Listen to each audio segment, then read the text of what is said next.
মানুহে মানুহৰ বাবে যদিহে অকণো নেভাবে অকণি সহানুভূতিৰে ভাবিব কোনেনো কোৱা সমনীয়া মানুহে মানুহৰ বাবে। নমস্কাৰ বন্ধু বান্ধৱীসকল, কি খবৰ সকলোৰে? আশা কৰোঁ সকলোৱে ভালে কুশলে আছে, সজাগ আৰু সচেতন হৈ আছে। ময়ো ভালে আছোঁ। আজি এটা অকণমানি ভিডিঅ' লৈ আহিলোঁ। আজি ডক্টৰ ভূপেন হাজৰিকাদেৱৰ ক্ষুধাকণ্ঠ ডক্টৰ ভূপেন হাজৰিকাদেৱৰ জন্মদিন, আৰু সেই উপলক্ষে নৱপ্ৰজন্মৰ শিল্পীসকলৰ বাবে কিছুমান মোৰ অনুভৱৰ পৰা কিছুমান কথা মই আজি এই ভিডিঅ'টোত ক'ম বুলি ভাবিছোঁ। একেবাৰে সৰু ভিডিঅ' হ'ব, আপোনালোকে ভিডিঅ'টো স্কিপ নকৰিব, গোটেইটো চাব। তো কথাখিনি যদি ভাল পায় তলৰ কমেণ্ট বক্সত মাত্ৰ এটা কমেণ্ট কৰিব আৰু এটা লাইক কৰি যাব। প্ৰথমে কৈ দিলোঁ, শেষত আৰু নকওঁ এইখিনি কথা, কাৰণ সেইখিনি কথাৰ কাৰণে আৰু এটা চব কথাখিনি শুনক। প্ৰথম কথা হ'ল যে মোৰ অনুভৱৰ পৰা কথাখিনি কৈছোঁ, আকৌ এবাৰ কৈছোঁ যে মোৰ অনুভৱৰ পৰা, মোৰ হৃদয়ৰ পৰা, মোৰ বুকুৰ পৰা, বুকুৰ মাজৰ পৰা কথাখিনি অনুভৱ কৰিছোঁ কাৰণে আপোনালোকক ক'ব পাৰিছোঁ। তাত মোৰ কিছু ভুলো থাকি যাব পাৰে, আপোনালোকে সেই ভুলখিনি শুধৰাই ল'ব বা শুধৰাই দিব বুলি আশা থাকিল। আজি তেওঁৰ এই শুভ দিনটোত সকলোৱে তেওঁক একাজলি শ্ৰদ্ধাঞ্জলি জনাইছে।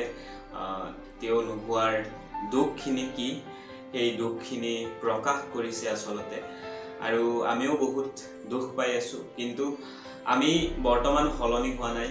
আমি শিল্পীৰ যিখিনি মৰ্যাদা, সঁচা শিল্পীৰ যিখিনি মৰ্যাদা, সেইখিনি দিবলৈ আমি এতিয়াও সক্ষম হৈ পৰা নাই বা সক্ষম হোৱা নাই।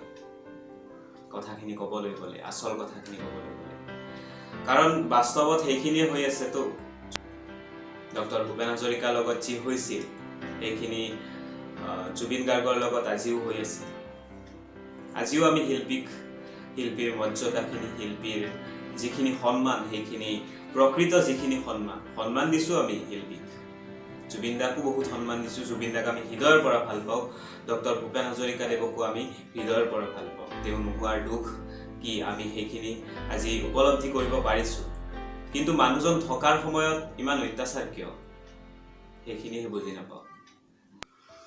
বাৰু যি কি নহওক, ভূপেন হাজৰিকাদেৱকো ভাল পাওঁ, তেওঁৰ আদৰ্শ সদায় অনুকৰণ কৰোঁ।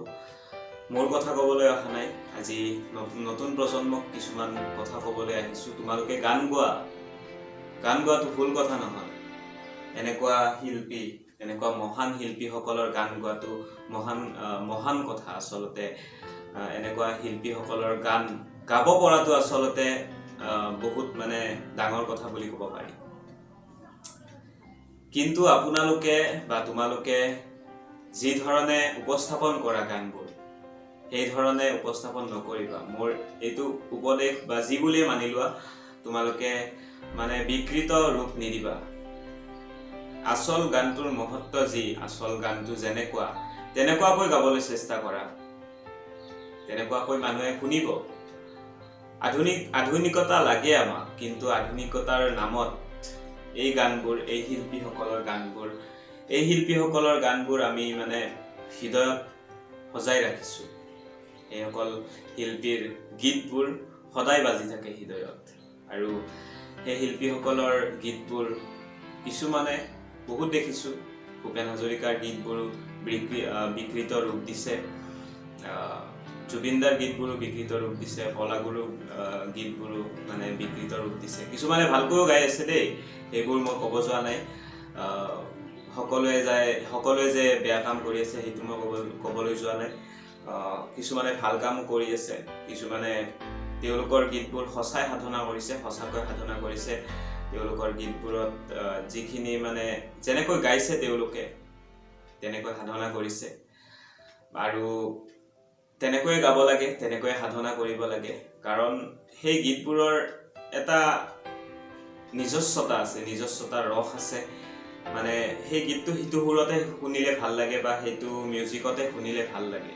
মিউজিক আমিও কৰোঁ, মিউজিকৰ লগত সৰুৰে পৰা আমিও জড়িত, আৰু সেইবাবে কৈছোঁ কিছুমান বিকৃত ৰূপ নিদিব। নিজৰ জনপ্ৰিয়তাখিনি বঢ়াবৰ কাৰণে এই শিল্পীসকলৰ সৃষ্টিক কেতিয়াও বিকৃত ৰূপ নিদিব, তাকে আশা ৰাখিছোঁ। আৰু আকৌ এবাৰ এই মহান শিল্পীজনাৰ আজি জন্মদিনটোত তেওঁলৈ জনালোঁ বহুত বহুত শুভেচ্ছা।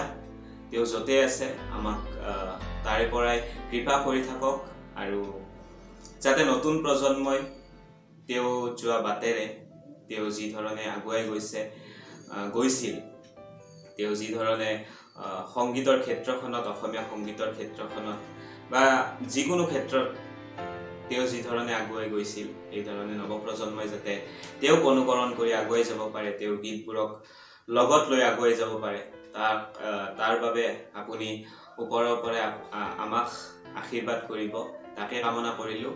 আৰু আপুনি সদায় কুশলে থাকক, শান্তিত থাকক, তাকে কামনা কৰিছোঁ।